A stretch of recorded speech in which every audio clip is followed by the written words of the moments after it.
और ये जो है कट्टर हिंदू, कट्टर मुस्लिम, सांप्रदायिकता फैला के जो सत्ता तक पहुंचने का प्रयास करता है। आप लोग मैकवा पर भे करते रहते हैं, कभी चुनाव जीते हैं? अरे आपका काम है चापलूसी करना, चाटुकारिता करना। आपकी राजनीति चाटुकारिता से शुरू हुई है। हमारी राजनीति तो मैं जीत के आया हूँ। मैं पुष्पुत साढ़ पाले हुए हैं ये नीतीश जी। अच्छा। जब होता है आरजेडी पर भी कुछ होता है तो इन्हीं को भेज देते हैं। अरे भाई, कुछ दिन पहले आप भाजपा की शिकायत कर रहे थे कि हमारा पार्टी का क्या नाम है, एक गरीब का बेटा विधायक बनेगा, उसके पास पैसा नहीं है, पैसा प्रशांत जी लगाएंगे। आप सिर्फ जमीन को तैयार रखिए। प्रशांत जी हमारे सीएम और पीएम नहीं बनना है, वो किसी गरीब के बेटा को सीएम और पीएम बनाएंगे, किसी गरीब के बेटा को विधायक बनाएंगे, कोई किसान का बेटा मंत्री बनेगा, कोई मजदूर का बेटा मंत्री बनेगा।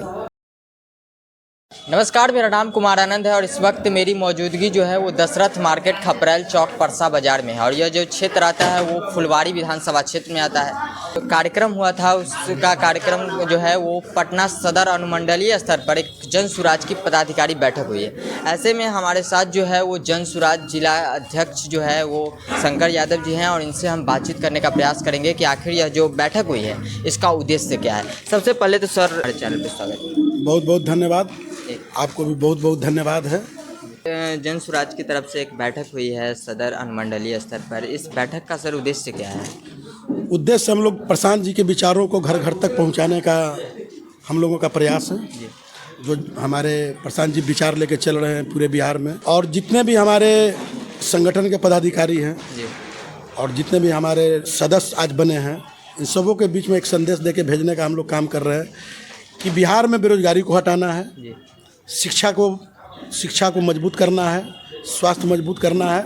इसलिए आज हम लोग ये मीटिंग करके और एक संदेश देने का काम किए हैं परसा के बीच, फुलवारी विधानसभा के लोगों के बीच में, कि मैं पूरी मजबूती से विधानसभा का चुनाव फुलवारी विधानसभा में भी लड़ा जाएगा।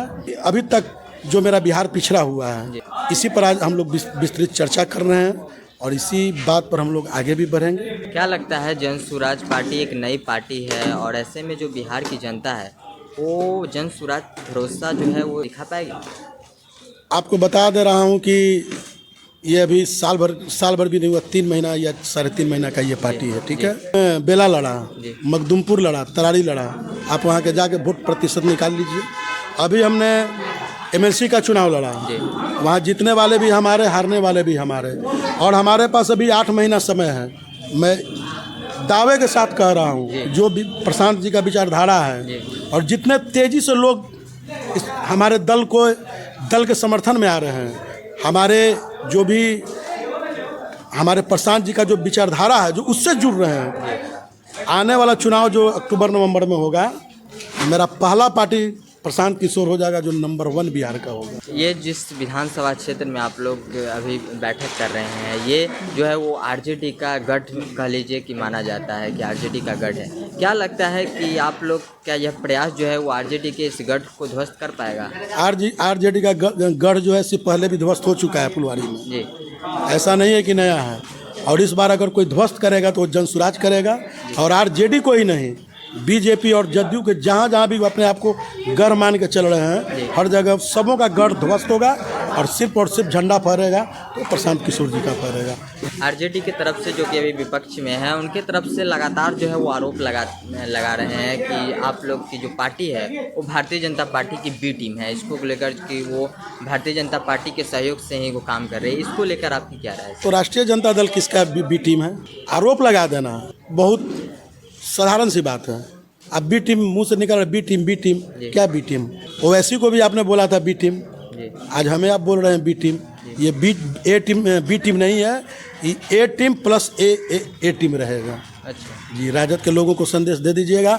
मैं शंकर यादव हूँ, वाइस चेयरमैन नगर परिषद मनेर का वाइस चेयरमैन भी हूँ। अगर कोई राजद, कोई जदयू, कोई भाजपा नहीं, अगर पूरे बिहार में एक विचारधारा चलेगा वो प्रशांत जी का चलेगा।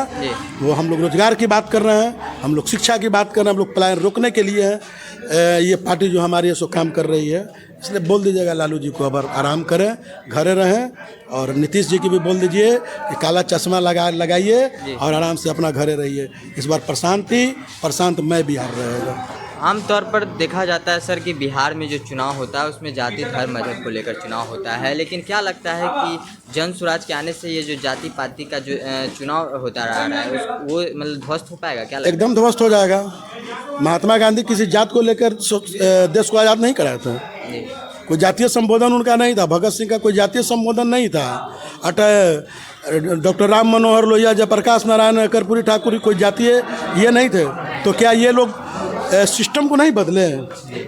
हमारे प्रशांत किशोर को कोई बिहार में कह दे कि एक आदमी अगर बोल दे कि ये इन्होंने कभी जाति की बात की हो, तो इसलिए जाति समीकरण अब टूटेंगे।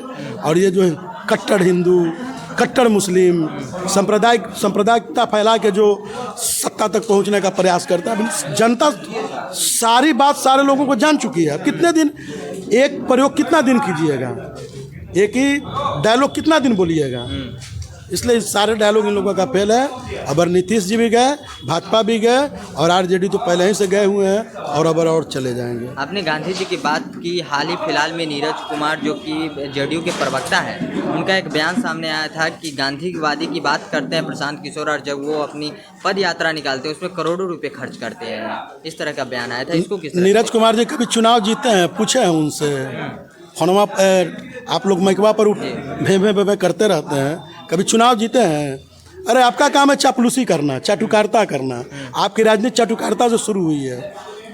हमारी राजनीति सो मैं जीत के आया हूँ, मैं बोल रहा हूँ तो मैं जीता हूँ, मैं जो जनप्रतिनिधि हूँ। आप किस चीज़ का चुनाव जीते हैं? आपका काम है चाटुकारिता करना। पैसा कहाँ से आ रहा है, कहाँ से आ रहा है, कहाँ से आ रहा है? अरे कहीं से आ रहा है ना। इतना बड़ा देश है, देश में बहुत से लोग, विदेश में भी लोग जो रह रहे हैं वो देख रहे हैं कि नहीं बिहार में अगर कोई काम कर रहा है, प्रशांत किशोर कर रहे हैं, सदैव अपना ऐच्छिक मदद कर रहे हैं, चंदा दे रहे हैं। जरूर सही बात है, चंदा आ रही है हमारे पार्टी को। नीरज कुमार जी अपना देखें जी, अब इसके बाद बोलने लायक वो नहीं रह जाएंगे। बहुत बोलते हैं वो। किसी पर आरोप लगाना हो तो एक तो पुष्पुत साढ़ पाले हुए हैं ये नीतीश जी। अच्छा। जब होता है आरजेडी पर भी कुछ होता है तो इन्हीं को भेज देते हैं। अरे भाई, कुछ दिन पहले भाजपा की शिकायत कर रहे थे जब जदयू आरजेडी के साथ था। जैसे ही आरजेडी के साथ आरजेडी से गठबंधन भाजपा जदयू छोड़ के भाजपा में जाता है तो तुरंत सेकंड भी नहीं लगता है। उतना तेज तो गिर भी अपना रंग नहीं बदलता है जितना तेज ये आपके नीरज जी रंग बदलते हैं। एक आखिरी सवाल सर, क्या लगता है कि 2025 का जो चुनाव होगा 243 सीटों पर जो है कि प्रशांत किशोर जी लगातार कहते रहे हैं कि 243 सीटों पर चुनाव लड़ेंगे, क्या लगता है पूरी मजबूती के साथ जनसुराज तैयार है? 243 पूरी मजबूती के साथ, पूरी मजबूती के साथ, तन मन धन पैसा भी। ये हमारा पार्टी का क्या नाम है? एक गरीब का बेटा विधायक बनेगा, उसके पास पैसा नहीं है, पैसा प्रशांत जी लगाएंगे। आप सिर्फ जमीन को तैयार रखिए, किसी साधन और खुलेआम वो तो बोल रहे हैं। अब बोलिए ना, जिलाध्यक्ष को गाड़ी मिला है साहब घूमने के लिए, अनुमंडल अध्यक्ष को मेरा गाड़ी मिला है घूमने के लिए। उन्होंने कहा कि कोई पैसा की कमी नहीं होगी, आप चुनाव की तैयारी कीजिए। और 243 में से अगर हम लोग चुनाव लड़ेंगे और 175 प्लस चुनाव जीत के आएंगे, सरकार बनेगी प्रशांत किशोर जी का। प्रशांत जी हमारे सीएम और पीएम नहीं बनना है, वो किसी गरीब के बेटा को सीएम और पीएम बनाएंगे, किसी गरीब के बेटा को विधायक बनाएंगे, कोई किसान का बेटा मंत्री बनेगा, कोई मजदूर का बेटा मंत्री बनेगा। मतलब ये जो परंपरा चली आ रही थी कि राजा का बेटा ही राजा बनेगा, इसको प्रशांत किशोर मतलब ध्वस्त कर देंगे। ध्वस्त हो गया, ध्वस्त हो चुका है जी ध्वस्त। चलिए सर, आप अपना कीमती समय देने के लिए आपका बहुत बहुत धन्यवाद। और ये हमारी मौजूदगी जो है ये फुलवाड़ी विधानसभा क्षेत्र में थी। हमने बातचीत करने का प्रयास किया है। जिला अध्यक्ष थे शंकर यादव जी, जिन्होंने जो अपनी राय रखी है इस पर आपकी क्या राय, अपनी प्रतिक्रिया जो है वो कमेंट बॉक्स में दे दीजिएगा। फिलहाल इस खबर में इतना ही, और ऐसे ही तमाम खबरों को देखने के लिए हमारे चैनल को सब्सक्राइब करना ना भूलें।